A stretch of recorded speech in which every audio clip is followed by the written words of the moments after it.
What up, guys? Welcome back to the Kaizen method. My name is Kaivon. My name is Sang. And in today's video, we're going to be talking to you guys about approach anxiety and about how to get over it and how we deal with it on a daily basis. So, Sang, when did you first realize that you had approach anxiety, and like what did you do about it? I think for me, when I realized I had approach anxiety is like when you have this like fear, and the fear has to do with being accepted. You know, you don't feel like you qualify to, be in a group, or what you have to say is valuable, or the fact that, you're getting judged. And I realized that early on when I was younger. And when I was younger, I feel like it had to do with like a confident thing. Yeah. If you really don't feel like your self-image and your worthiness to talk to somebody, or you have something valuable to say, you kind of like curl up and you get this like this fear in your chest that stops you from really saying what you want to say or do what you want to do. And I noticed that kind of followed along with like women, or talking to people that I don't know, especially when you don't know the person. Like it's so much more comfortable like talking to your friends, like me and you having a conversation. Of course. But yes, I realized that early on, and to overcome it, some of the ways that I found to overcome it, it's not really think so much about it. It's like you overcomplicate things when it can be a simple hello or a compliment about about somebody, about their hair, just making someone feel good, and it has nothing to be about you and what you are doing to them for them. You're just doing generally because you just want to just say something you notice about that person. Like just keeping it simple, I think is really important. And then from there, obviously, it can ignite to a conversation, asking how they're doing today. I think we overcomplicate it. We think that we need to have that picture perfect line or something interesting to talk about. Yeah. When you just start it. That's what I've noticed. Right when you feel that, just say hello, and start from there. And from there, I mean, people are just going to be implied to like responding. Yeah. I mean, most people are nice. Yeah, which is something when you have approach anxiety, you don't realize that most people are nice. So how about you? No one's going there to like tell you fuck off or whatever. Exactly. Right? And yeah, a lot of people are really nice, and you just won't know until you try. So how about you? I think the way I thought about approach anxiety right now, especially when you're hearing talk, is like there is different levels of approach anxiety. Like, at first it was with people in general. Yeah. Like at first it was just anyone, guy, girl, just old person, young person, like just going up and talking to a stranger was scary for me. And I found that challenging yourself to do things that put you in front of people, like a workplace where you get to talk to 10 people, or a job like for me as a yoga teacher where I have to teach 20 people classes, or a life coach, doing YouTube videos, getting comfortable just talking helps you at least break that first approach anxiety. Like I do social dynamic videos on my channel where I go up to random girls and ask them questions. My first couple times doing that, I was so scared. Every single approach. Now I just go up to them and it's like I don't care anymore. But like that's one part, right? So like go out, and I just did it, right? But then there's women, like at bars. I have a whole different level of approach anxiety there. I feel like my feet become cement blocks, and I get rooted into the ground, and I feel awkward and stuff like that. And it's like you said, the only way I have found, you can read as many books as you want. You can watch all the videos in the world that give you the tips and tricks, the right thing to say, but it really comes down to it is you have to take action. You have 100%. To get up, realize you're gonna beat yourself up more if you don't do it than if you do. Exactly. Honestly, like for me, rejection, I don't care about rejection. I honestly am more scared of approaching someone than I am of them saying no.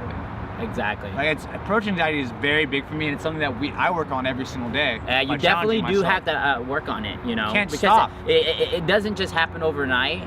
And I think, the first part I said was simplifying it and just really going in there. And just the main thing that helps me when I go out into a bar or a setting is like, or just at a party, is just be sociable. Just say, hey, how are you doing? Yeah, just be sociable. And it doesn't matter what kind of content comes out of your mouth. Just be sociable. And another thing is like, okay, like when you're out there with like, let's just say your friends or whatever the case may be, if you don't know what to say, ask them a question. Maybe you're not good at, starting conversations, but ask them a question, like really read your environment. And timing, if you guys really think there's always a right timing, that might play some part, but there's never gonna be a perfect timing. You just gotta do it.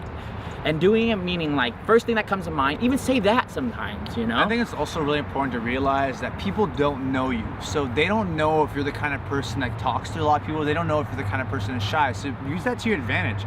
Go up to someone and they're just gonna assume that that's who you are. Yeah. That you're a talkative person, that you're friendly. And I realize when I'm going out a lot is the more, okay, let's say as a guy or a girl, you're focusing on one person. The more you're able to talk to every other person before you go up to that person, True. it's gonna make it so like, oh, this person isn't singling me out. They just like talking to people. And it's gonna be a lot easier for you to meet the people that you want to meet by being more social. Or not looking for something, like looking for an outcome. Like there is no outcome. Just be hi. Just say hi. Yeah, just like Be kind. Like just be Yep. social, because like honestly, we're humans and we're social beings. If you think that you don't need any social interaction, I'm sorry to break it from you. You need to have social interaction. You need to. You can't isolate It's yourself. good for your mental health, your Yep. physical health. It releases hormones. It creates bonds. You need that kind of stuff to survive. And I can tell you why. Like when I really talk to somebody and get over that fear, I realize after, like, man, all that stuff that I thought about, like they weren't gonna accept me, or you know, I didn't have something interesting. So many limited beliefs, and then you realize they're such a cool person. And if I didn't do what I feared most, was rejection,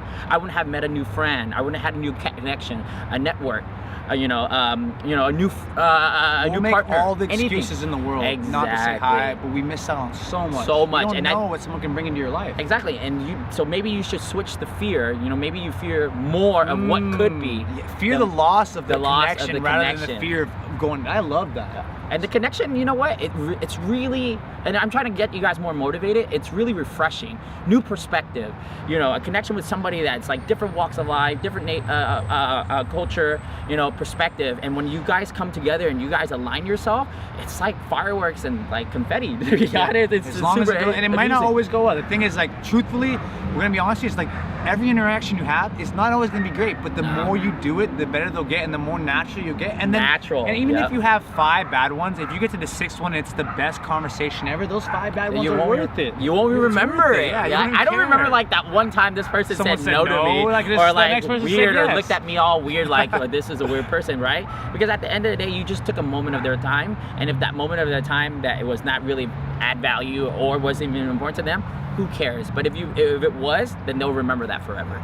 So I think that's pretty good for this topic. Again, we're the Kaizen method. My name is Kaivon. My name is Sang. This is Sang. So we make videos about a whole bunch of topics to help you guys improve and live a better quality of life. So do us a favor, if you like this content, hit the like button, leave us a comment, tell us which one of you guys you like better. But if you guys aren't subscribers, consider subscribing. And all right, we'll talk to you guys later. Peace.